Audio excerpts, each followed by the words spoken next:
Sahabat, pernah nggak kamu terjerat dengan teman yang selalu negatif, penuh dengan drama atau bahkan seperti vampir emosional yang menguras emosi kita?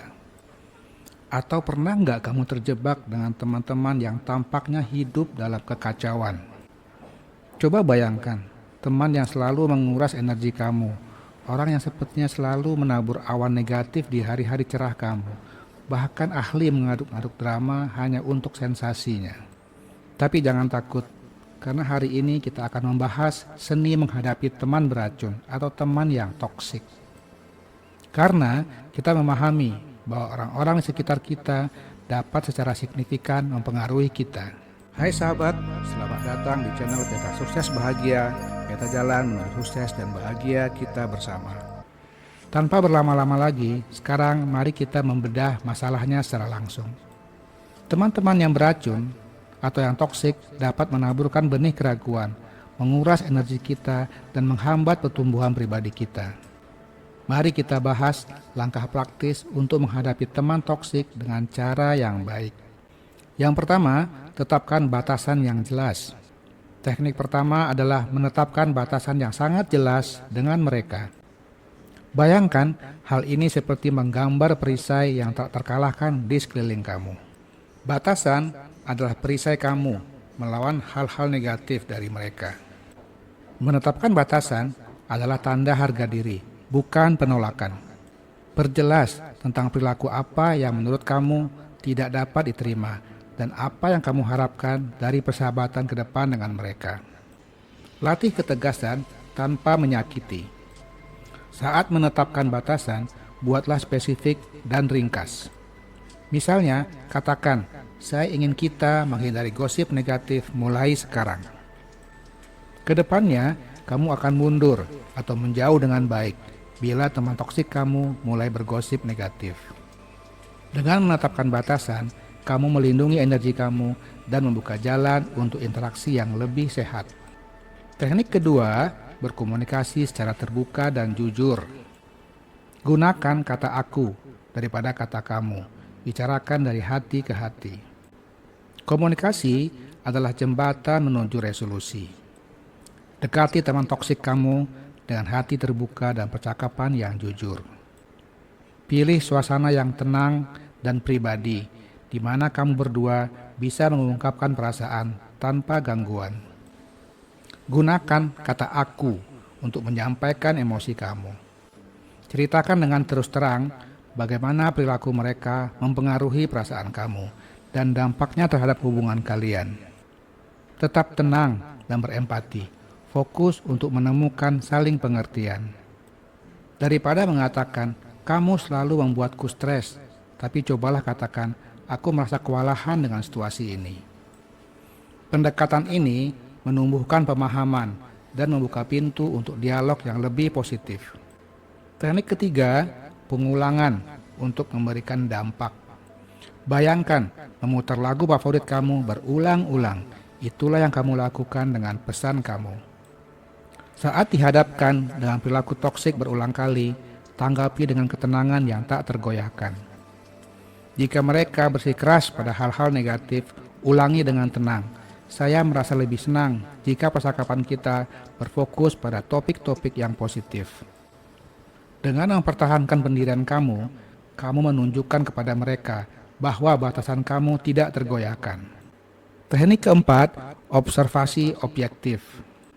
Jelaskan realitas yang terjadi tanpa penilaian. Misalnya katakan, kalau kamu komentar negatif tentang orang lain, itu sungguh membuat saya tidak nyaman. Pendekatan ini memungkinkan kamu mengkomunikasikan perasaan kamu sambil menghindari konfrontasi dengan mereka. Teknik kelima, ungkap alasannya. Tanyakan dengan tulus tentang motivasi mereka di balik perilaku beracun mereka. Ajukan pertanyaan seperti, apa yang membuat kamu merasa seperti ini? Atau apa yang kamu harapkan dalam situasi ini? Dengan memahami sudut pandang mereka, kamu memupuk empati dan membuka jalan menuju interaksi yang lebih sehat.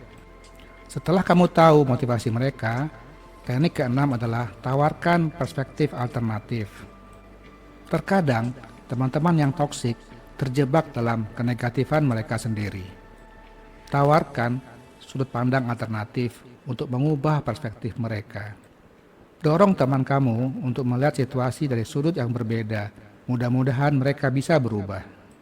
Bagikan kisah atau artikel yang membangkitkan motivasi untuk selalu menjadi orang yang positif. Peran kamu sebagai pengaruh positif dapat membantu mereka melihat cahaya di ujung terowongan. Teknik ketujuh, latih mendengarkan dengan empati. Kita tahu bahwa terkadang perilaku toksik orang dapat berasal dari masalah yang jauh lebih dalam. Mendengarkan dengan empati adalah alat yang ampuh untuk mengerti masalah mereka. Berikan perhatian kamu pada teman yang toksik. Biarkan mereka mengekspresikan diri tanpa menghakimi. Ajukan pertanyaan terbuka dan tawarkan dukungan yang tulus. Ciptakan ruang yang aman di mana mereka dapat berbagi pikiran dan perasaan mereka. Dengan mendengarkan dengan penuh empati, kamu dapat mengungkap alasan yang mendasari perilaku mereka dan mungkin bisa membantu mereka memberikan solusi bagi perubahan positif. Teknik ke-8, beri contoh yang baik. Beri contoh yang baik, tunjukkan kebaikan, empati, dan kepositifan dalam interaksi kamu. Tunjukkan bagaimana hubungan yang sehat dibangun di atas rasa hormat dan saling pengertian. Teknik yang terakhir, menjauhkan diri saat diperlukan. Kamu harus bisa mengenali kapan saatnya untuk mundur demi kebahagiaan kamu sendiri. Jika upaya kamu untuk memperbaiki perilaku mereka tidak berhasil dan toksisitas terus berlanjut, pertimbangkan untuk membuat jarak. Ini tidak berarti kamu harus memutuskan hubungan sepenuhnya.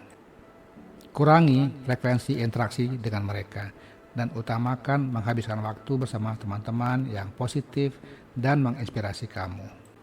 Sekarang, giliran kamu sahabat, ambil pengetahuan yang baru temukan ini dan terapkan dalam hidup kamu.